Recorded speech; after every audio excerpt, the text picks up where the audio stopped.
Olá, estamos iniciando mais um Sindicato em Ação aqui na TV Urbana. Este é um programa produzido e apresentado pela Assessoria de Comunicação Social do Sindifisco RS, os auditores fiscais da Receita Estadual.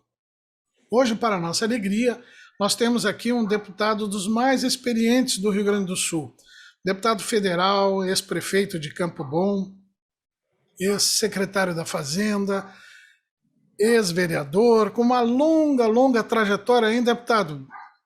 Bom dia. Bom dia. Bom falar contigo e com os teus ouvintes e espectadores lá. Prazer realmente. É uma trajetória bastante longa. Fui, sob certos aspectos, distinguido pela escolha popular em todas as eleições com as quais eu pude me deparar desde a primeira vez em que exercitei minha cidadania votando em 1976.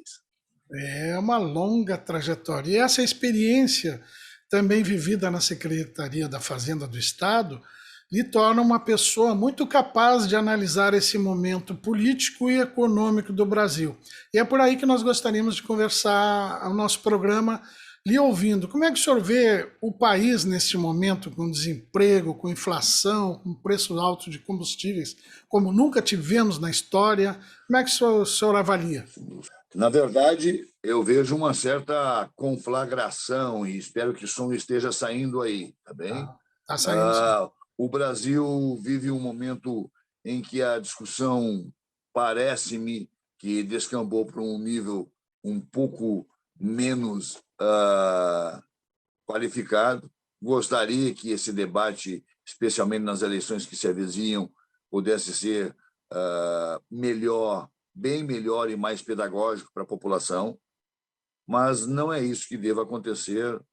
Eu lamento que possa estar certo em achar que talvez tenhamos um dos pleitos onde talvez a cloaca esteja mais próxima do que nunca. Me perdoe a franqueza, talvez. O nível de agressividade, de beligerância é algo assim impressionante, como eu não havia visto até aqui.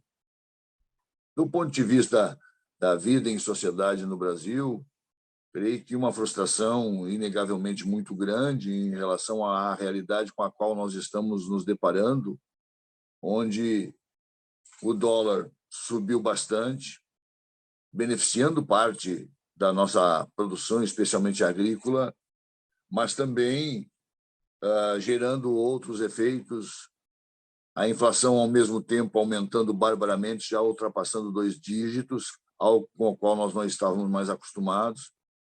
A taxa de juros, que chegou a um patamar nunca antes visto no país, na história mais recente, de tão baixa quanto estava. Agora a taxa Selic também já passa dos 2 dígitos.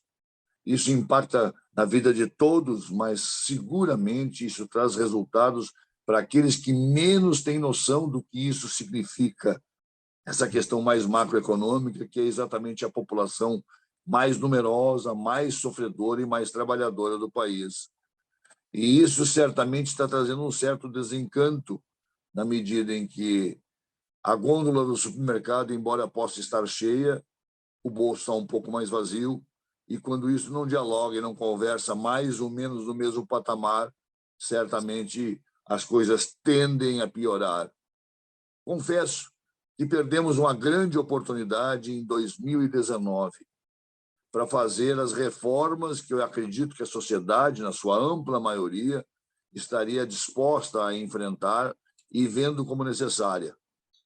Como elas não se traduziram em propostas por parte do governo, o que eu lamento, a não ser o caso da reforma da Previdência, que já havia sido tentado no governo anterior do presidente Michel Temer e que não logrou êxito em ver aprovado, a população entendeu e, na sua maioria, concordou com a proposta do governo Bolsonaro, ela foi aprovada.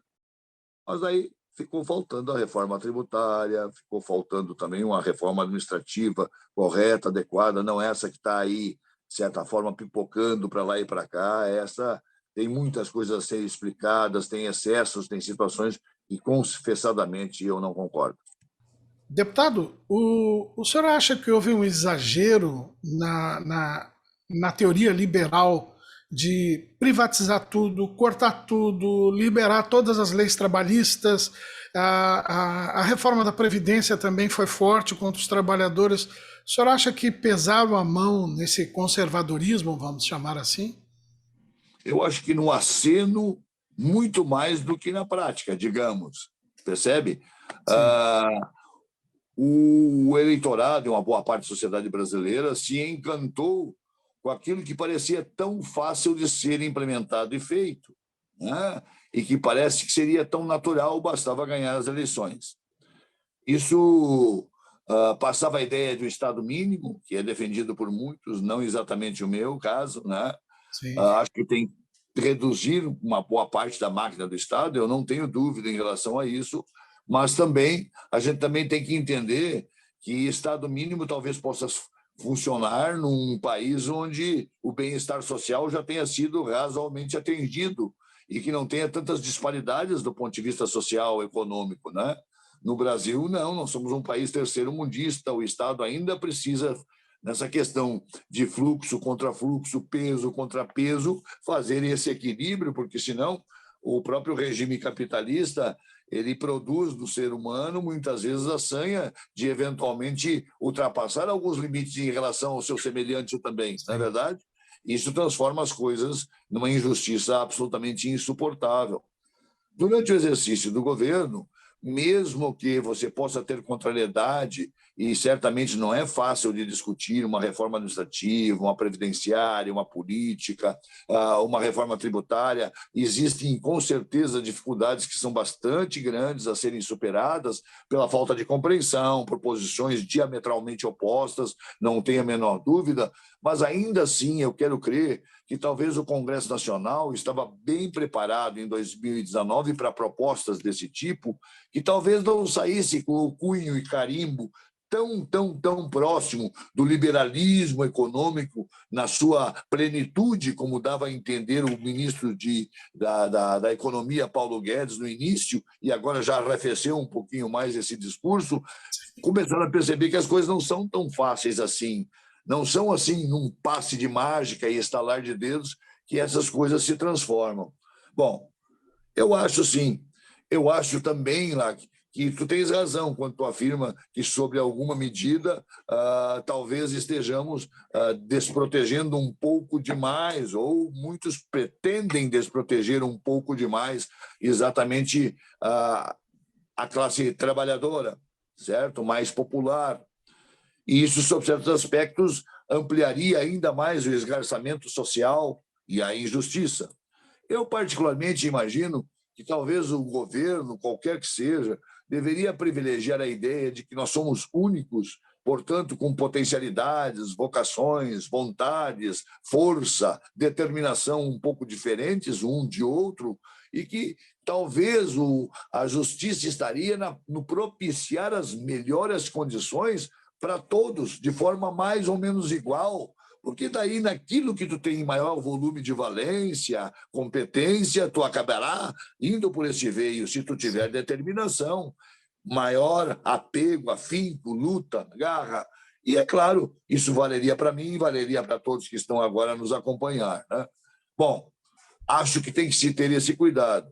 Também é verdade que o governo ficou muito no discurso, num determinado momento, para aqueles que, de um modo geral, imaginam que estariam em risco, eventualmente, as suas posições, seus interesses e convicções, o que é absolutamente legítimo por contrariar aquilo que estava sendo falado, acho que foi muito mais acu do que realidade.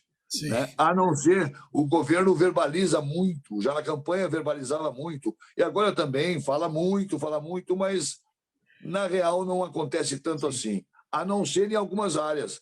A área, por exemplo, da preservação, a área das minorias e de povos indígenas e quilombolas, essa área quer me parecer que eles permitiram maior espaço para Sim, que as legislações fossem um pouco mais desrespeitadas e afrontadas. Essa me sim. parece a minha opinião. Sim, eu incluiria, gostaria de ouvir a esse respeito, o preço dos combustíveis também, que tem uma paridade internacional. Isto aí está pesando no bolso do brasileiro e é um aprofundamento da teoria liberal, não é? Sem dúvida, sem dúvida. Ocorre que hoje o presidente não tem como se desculpar muito disso, por mais que, na medida que surge um assunto, joga a responsabilidade para os outros, no caso da gasolina, o presidente quis compartilhar e quase que jogar no colo de todos os governadores, como se eles fossem, em função do ICMS, os grandes vilões dos preços da gasolina, né? Bom, não dá para não assumir responsabilidades. O próprio presidente trocou o presidente da Petrobras, que vinha fazendo um trabalho lá, foi indicado pelo Michel Temer, e botou um general, o general Luna, como presidente da Petrobras, na verdade.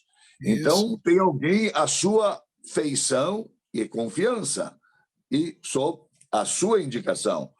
Então, a Petrobras vai acumulando seguramente resultados bastante positivos, acompanha o preço do barril internacional e certamente isso nos produz e impacta barbaramente do ponto de vista inflacionário, porque nós vimos na imprensa aí, tem lugares que já a gasolina chegou a ultrapassar os R$ 8 o litro, é o que é verdade. algo fantástico, né? Nós experimentamos aqui R$ 7 em um outro lugar, né?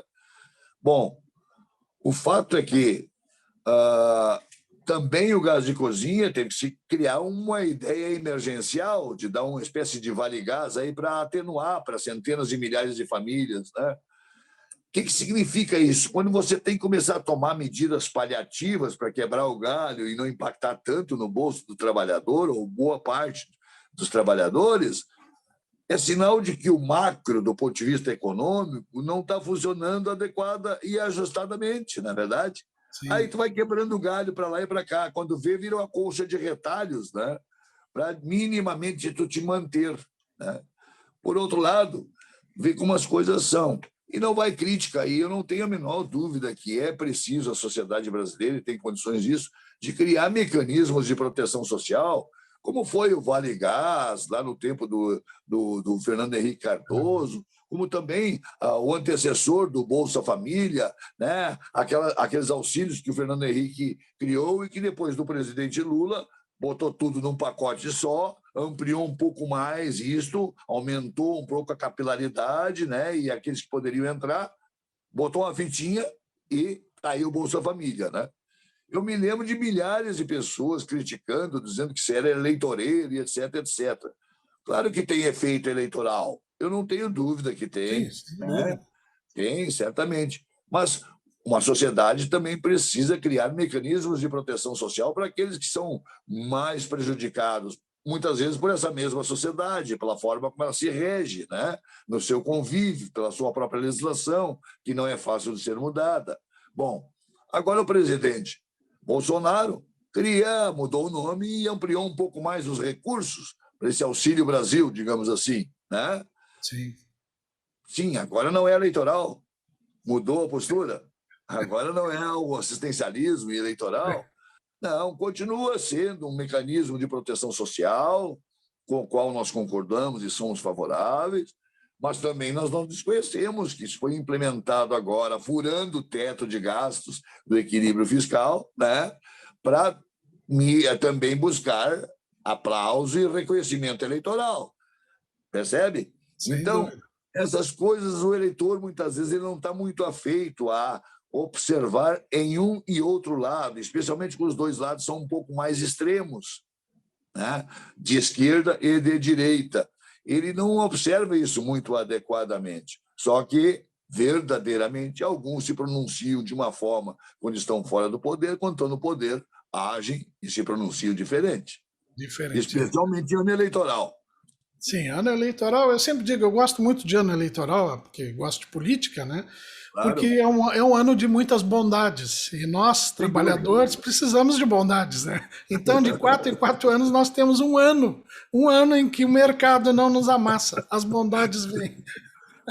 E eu vejo muitas vezes, me perdoe, eu vejo muitas vezes o liberal profundamente liberal, que acredita tão somente que a regulação deva se dar sem quase a presença do Estado, que o mercado regula tudo, né? Que o mercado regularia tudo. Olha, se nós já produzimos muitas vezes uma certa exploração e exagero com o Estado estando presente, imagina o Estado mínimo onde ele não esteja presente, como seria essa relação da exploração do homem pelo homem? E da mesma forma, muitas vezes, com as questões da natureza, provocando algumas enchentes, alguns vendavais que, de um modo geral, ou então desbarranca aí, né? Faz essa situação que a chuva, né? Pessoas morando em lugares porque é o que lhes resta onde fazer a sua casinha para dar guarida à sua família e a si próprio. Imagina se o Estado não aparece lá para botar a lona preta, para lhe dar um rancho, para lhe prestar algum socorro, algum amparo. Seu Estado mínimo talvez não tivesse ferramentas para isso. E aí como é que ficaria? Eles têm, como eu e tu, um tronco, uma cabeça e membros inferiores e superiores. Na verdade, portanto, são seres humanos e filhos de Deus. Exatamente. Nós estamos aqui na TV Urbana conversando com um experiente, muito antigo já na política, mas não por ser velho, mas por ser experiente, que nem eu também sou experiente na... nós dois. Sou experiente também na política, no jornalismo, né? E é uma alegria conversar com este grande amigo nosso aqui, que já foi secretário da Fazenda do Rio Grande do Sul, prefeito de Campo Bom, vereador, e que concorre à reeleição de novo, né, deputado? Eu imagino que sim, claro que o partido deve, cumprindo a legislação eleitoral, consagrar uma nominata, que eu espero que eu esteja incluído, né, do MDB, o meu partido, já há 40 e tantos anos, para que eu possa novamente disputar um pleito eleitoral, sim, com vistas a manter o nosso mandato e a representação na Câmara dos Deputados. Sim, nós vamos para um pequeno intervalo e já voltamos e continuamos em seguida com os dois temas importantes: eleições aqui no Rio Grande do Sul, né, e também o acordo com a União, a economia aqui no estado. E já voltamos, é um minutinho. Eu já vi tanta coisa nessa vida. Nasci em 1928. Um ano depois, estourou a terrível crise de 29. Só que eu sou gaúcho e não me abalo por qualquer coisa. Eu sigo em frente. Depois veio a Revolução de 30, a Segunda Guerra, dezenas de planos econômicos e 8 moedas diferentes. Ao longo desses 90 anos, eu segui firme na minha missão. Inovar sempre para apoiar o desenvolvimento da nossa gente. Eu já vi tanta coisa nessa vida. E é por isso que eu digo, não existe desafio no mundo capaz de dobrar o povo do Rio Grande. Banrisul, 90 anos de uma grande história.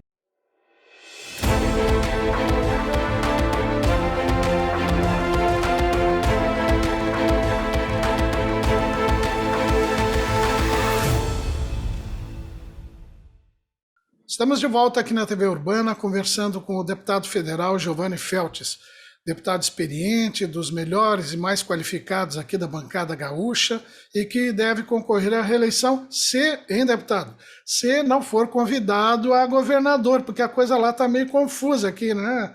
Está um pouco confusa assim lá. Eu imagino que não vai acontecer esse convite, essa indicação, o que muito me honraria, a bem da verdade, né? Mas, na verdade, eu tenho que reconhecer que está complicada a coisa. Sim. Deputado, e a economia gaúcha aqui? Um ano de seca, né? Um ano que também o governador Eduardo Leite aprovou o acordo com a União, que foi tentado lá no governo Sartori muitas vezes, mas que sabidamente o governo federal estava de olho no Banrisul e o governador Sartori disse que não entregaria o Banrisul, né? Como é que o senhor vê a economia gaúcha antes da gente ir para a política, lá para o encerramento do nosso programa? Como é que o senhor vê a economia gaúcha? Isso. Nós temos uma dificuldade sobre certos aspectos, porque nós estamos na ponta do mapa do Brasil. Então, para nós atingirmos os principais mercados nacionais, consumidores, São Paulo, Rio e etc., nós temos que percorrer uma distância maior do que os nossos irmãos paranaenses, por exemplo, que estão do lado ali, né? Isso faz com que a gente tenha um pouquinho mais de dificuldade. Mas eu acredito que nós vamos ter alguns impactos, porque é inevitável que isso ocorra. É um Estado muito vocacionado para essa questão do agronegócio e que um percentual significativo da nossa pujança econômica ela está exatamente nessa atividade.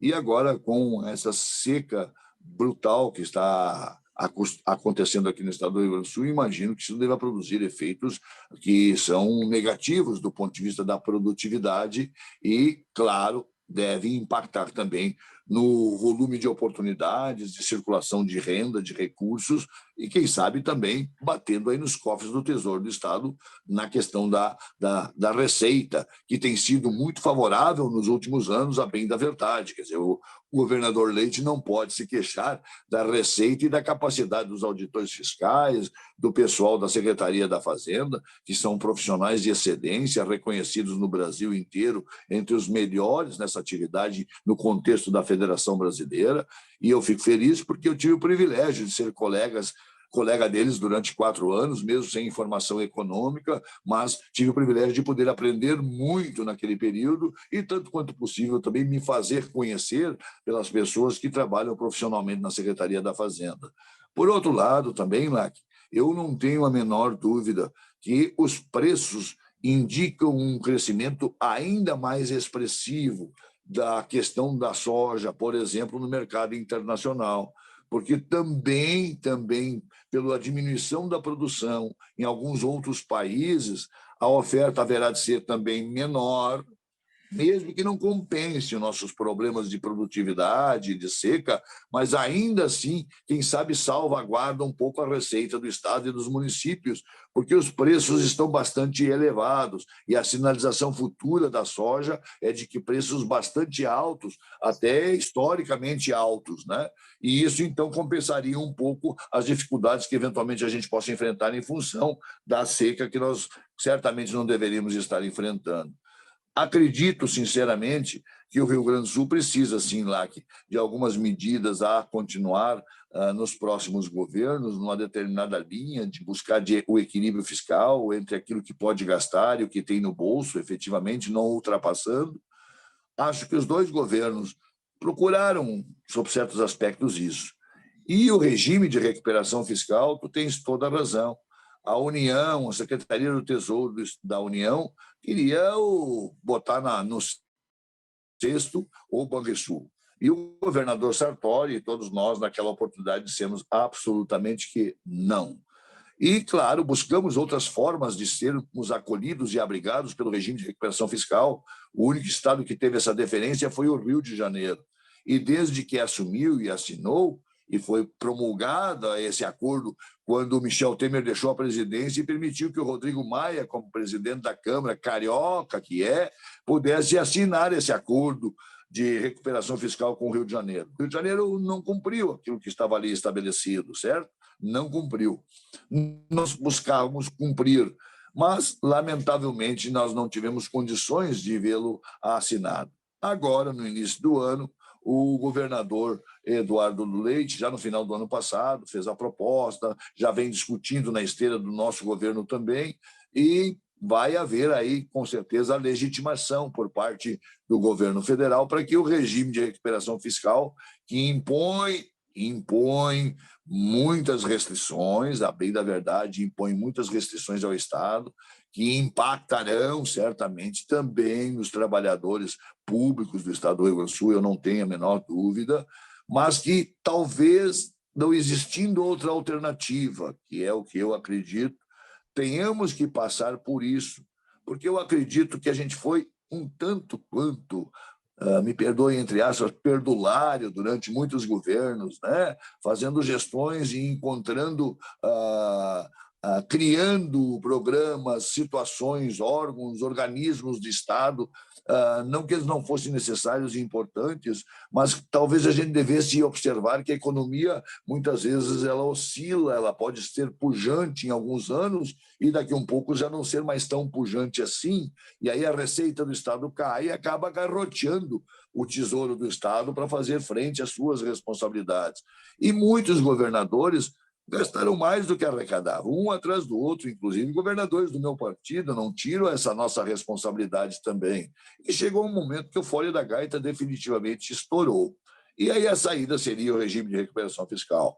Agora, a bem da verdade, tem que se registrar. Eu votei favoravelmente, trabalhei em Brasília para que a adesão ao regime de recuperação fiscal fosse mais facilitada. Então, a legislação também mudou um pouco, mas vai impactar certamente com esse prazo de carência, vai impactar nos incentivos que o Estado concede, vai impactar seguramente na relação dos servidores públicos com os governantes, vai impactar, eu não tenho a menor dúvida também, na capacidade que o Estado tem de fazer investimentos, embora tenha aberto uma janela que para nós estava fechada por conta de que nós estávamos realmente muito fragilizados financeiramente, que significa fazer financiamentos até mesmo internacionais. O Rio Grande do Sul estava proibido no governo Sartori de fazer qualquer tipo de financiamento por conta do seu endividamento e da sua realidade fiscal. Bom, agora a gente espera que a gente tenha um outro olhar. Mas, para mim, lá, embora não economista, faço uma projeção futura que tempos bastante desafiadores virão para os próximos governantes, especialmente o próximo. Porque nós temos aí um prazo finito para botar essa questão dos precatórios em dia. A Sim. lei determina, certo? Nós temos uma outra circunstância. O Supremo Tribunal Federal já disse que essas alíquotas diferenciadas, naquilo que nós chamávamos aí e eu aprendi a chamar de blue chips, digamos assim, né? Comunicações, combustíveis e tal, que essa da receita direta, um percentual significativo da receita dos estados e do Rio Grande do Sul está afeito a esse tipo de tributação. Bom, não vai poder ter mais alíquotas diferenciadas, que aqui no Rio Grande do Sul são 25, vai ter que vir para a alíquota básica, 17. E aí, como é que nós vamos fazer frente e bancar todos os gastos do Estado, seus investimentos, seus programas, sua estrutura e seu funcionalismo? E como é que minimamente nós vamos tentar resgatar um pouco daquilo que foi impactado no servidor público ao longo desses anos todos que não tiveram um tostão de aumento e reajuste aqui no Rio Grande do Sul? Duvido que os governadores não quisessem dar algum reajuste, alguma recuperação, duvido, todo mundo sabe disso. Mas não tinha condições, mesmo que não pagava o salário em dia até pouco tempo atrás, digamos assim. Então, vão vir aí tempos desafiadores para o próximo governante, porque baixar a gasolina, baixar a iluminação, baixar essas coisas que impactam muito na receita, de 25 para 17, é bom, eu sou favorável. Mas não nos esqueçamos, vai ter menos dinheiro no Tesouro. E aí? Quantos bilhões representará isso por ano, né? Agora, nesses últimos anos, a receita cresceu bem, o ICMS cresceu muito bem, os municípios não podem reclamar.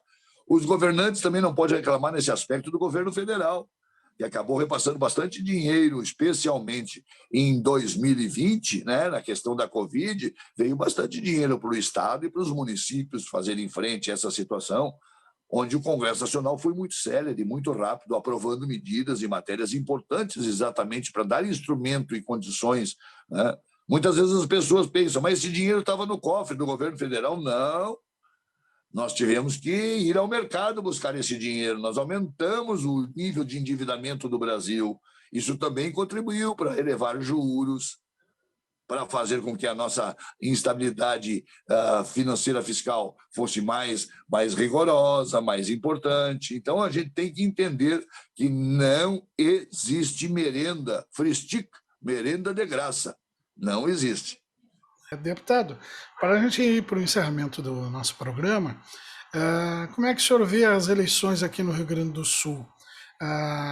Aparentemente, a eleição está aberta porque ela depende dos acordos nacionais, de aonde vai o PSB, onde vai Lula, né? Eu acho que os candidatos estão todos de olho lá em cima para depois fazerem as alianças aqui. Como é que o senhor vê esse pleito aqui que não tem aparentemente nenhum favorito no Rio Grande do Sul?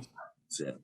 Eu vejo lá que acho que a tua observação é adequada e ela ajuda a sustentar a decisão que as lideranças do MDB tomaram essa semana de pedir para que os dois candidatos prévios, Alceu e Gabriel, pudessem não se inscrever para a disputa da prévia. Exatamente por conta desse cenário ainda gelatinoso, das composições entre partidos formando-se em federações, algo novo sob certos aspectos na prática. Então, isso ainda está o MDB com a possibilidade de fazer federação e negociação com os tucanos PSDB, mas também discutindo ali com o antigo, com a União Brasil, né? Discutindo, assim como também o PT vem discutindo com o PSB, né? Então, todos esses cenários impactam nas eleições estaduais, nos acordos, arranjos e palanques estaduais. Por isso, com certeza, foi a forma mais acertada para que, e foi acertado também tanto do parte do Gabriel, deputado, ex-presidente da Assembleia, e do deputado federal Alceu Moreira, de não terem se inscrito ontem, que era a data que eles se inscreveriam, né? Foi acertado o pedido das lideranças do partido e das bancadas federais e estadual, onde eu também me incluo. Mas também teve um motivo, outro, que é de unidade do partido. Se a gente consegue, quem sabe, ainda ter a expectativa de criar uma candidatura única, é melhor, sempre melhor, sempre melhor. E ainda a gente vê isso como uma possibilidade. E aí não vai em desdouro de nenhum daqueles que postulam nos representar como candidatos do MDB ao governo do Estado, nem ao Gabriel, nem ao Alceu. São companheiros valorosos, com história, com trajetória e, com certeza, merecem ter o direito de disputar esse cargo e receber nosso aplauso e apoio. Por outro lado, há uma situação ainda um tanto quanto indefinida do próprio governador Eduardo Leite. Ele diz que não vai concorrer à reeleição e eu não tenho por que duvidar disso. Ele já fez isso lá em Pelotas, né? Então ele tem essa formação de não disputar a reeleição e é uma convicção férrea que ele tem demonstrado. Mas daqui a um pouco pode-se abrir a possibilidade de ele concorrer a uma candidatura ao Senado, isso também não está descartado. Sim. Já se fala também em algumas especulações que eu até não quero acreditar possível, que o Dória não se viabilizando até março, quem sabe o Eduardo Leite pudesse, quem sabe, tentar esse voo para viabilizar uma candidatura do PSDB. E até um convite do PSD para que ele entre lá do Kassab, né? Para que ele concorra por lá, né? E o próprio governador não negou que existem conversas dessa área, desse campo, né? Então vejam, senhores e senhoras, como está a situação bastante difícil. Quer dizer, o horizonte está bastante difícil para ser descortinado e observar com melhor detalhe. O MDB vai ter candidatura, não tem a menor dúvida. E é claro que nós gostaríamos que o nosso candidato pudesse ser robustecido e acompanhado com um número de partidos outros que pudessem sustentar essa candidatura. É essa a expectativa que nós temos, né? Francos, abertos para o diálogo com outras agremiações partidárias. E esperamos chegar lá. Claro que também tem um tempo de maturação, mas também tem um tempo que isso fenece essas possibilidades. Então, nós acreditamos que até o final do mês de março, mais tardar início do mês de abril, essas coisas têm que estar todas definidas. Por outro lado, eu também imagino o PSDB aqui no Estado, estando no poder, é natural, qualquer partido e qualquer filiado possa imaginar, poxa, mas nós temos que ter a nossa própria candidatura.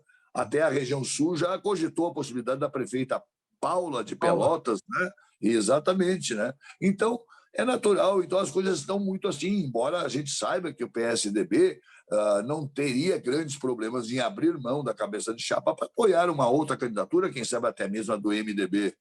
Mas agora, Diante desse cenário do MDB, será que o PSDB também não pode, eventualmente, forçar o próprio governador, lançando-o previamente como candidato à reeleição, mesmo Pode. em contrariedade àquilo que ele tem dito, digamos assim? Pode. São movimentos políticos que muitas vezes acontecem e certamente impactam e produzem efeitos.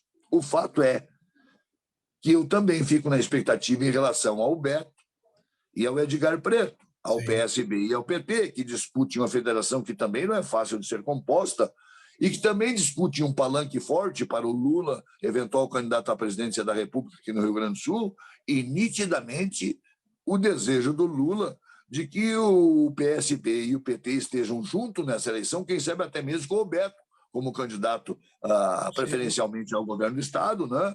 E aí, fortalecer bastante a chapa, o que convenhamos, traz certamente um reforço bastante grande para a esquerda, uma nominata onde os partidos de esquerda estejam todos juntos, não tem a menor dúvida. Esse também é um cenário que ainda não está definido. Então, tudo isso complica, realmente complica. O que nós temos hoje é o senador Heinz como candidato, a princípio, sem ter passado pela convenção, porque os prazos ainda não abriram, né? Nós temos o desejo do ministro Onyx de ser candidato, né? E isso ainda tem que se verificar, o Partido Liberal, né? Me parece que ele já foi para o Liberal, ou deve ir para o Liberal, né? Ainda não foi, ainda não foi. Ainda não foi, né? Ainda não foi. Não foi ainda. Pois é, o Onyx também se coloca como candidato. Eu acho que se a esquerda se unir lá, muito provavelmente assegura a ida ao segundo turno. Eu acredito que talvez o Onyx, com um respaldo ainda maior, digamos assim, aos eleitores bolsonaristas, quer me parecer, Sim. com o percentual que o Bolsonaro ainda detém aqui no Rio Grande do Sul, possa também ou qualificá-lo para a possibilidade de ir para o segundo turno, embora não desconheçamos que esses cenários políticos eleitorais de influência, eles se alteram fortemente. O Onyx também nunca disputou uma eleição majoritária. Muitas vezes, um falseio para cá, uma coisa maldita posicionada para lá, pode, eventualmente, alterar brutalmente uma eleição que podia ser mais auspiciosa, transformar ela num fracasso. Ou o inverso também pode ser o verdadeiro, né? Também. Então, a se aguardar. E o MDB, se tiver uma base, se nós encontrarmos essa situação mais de unidade partidária e tivermos uma base de outros partidos a nos apoiar, e estamos abertos a essa conversa, talvez possa se colocar também como uma alternativa para ir para o segundo turno, e eu acredito fortemente nisso, porque o MDB tem capilaridade aqui no Rio Grande do Sul, tivemos 10 governadores eleitos desde a redemocratização, o MDB elegeu 4 governadores, todos cumprindo o seu papel, trabalhando, etc. O último deles, o José Ivo Sartori, e acredito sim na possibilidade do MDB voltar ao governo do Estado. E vou fazer de tudo para que isso aconteça, porque sou partidário e os candidatos que se colocam no partidor, eu acho que são qualificados para nos representar e merecedores de crédito por parte da sociedade gaúcha. A bela análise, deputado, desse cenário político indefinido aqui no Estado e que depende do país. Bom, nós queremos agradecer a presença do deputado federal Giovanni Feltz aqui no nosso programa. Foi extremamente importante, passamos pela política nacional, pela política local, pela economia, por uma série de temas relevantes e importantes. Então, muito obrigado, deputado, pela sua presença no nosso programa e estamos sempre aqui de portas abertas para lhe ouvir. Amigo Lac, que bom te ver, embora assim de forma remota, bom conversar contigo, com todos os ouvintes e telespectadores, e um universo bastante significativo de pessoas, certamente que acompanham, exatamente egressos ou ainda atuantes na Secretaria da Fazenda do Estado, nas nossas delegacias, escritórios, etc., e eu não me canso de agradecer o privilégio que foi de ter sido secretário do Estado do Rio Grande do Sul e ter me esforçado mesmo, para não decepcionar aqueles que, com formação, com qualificação, com denodo de entrega, fazem da Secretaria da Fazenda do Estado do Rio Grande do Sul uma das mais qualificadas do país, eu não tenho a menor dúvida. Um abraço a você e a todos aqueles que nos acompanharam aí. Muito obrigado mesmo e que tenhamos sorte, precisamos de muita sorte para que em 2022 acertemos o passo no Rio Grande e no Brasil, porque os brasileiros merecem. É isso mesmo, deputado. Muito obrigado a você que nos acompanhou aqui na TV Urbana até aqui e no programa que volta semana que vem, que é o Sindifisco em Ação, Sindicato em Ação, aliás, que é um programa do Sindifisco. Muito obrigado e até a semana que vem. Até lá.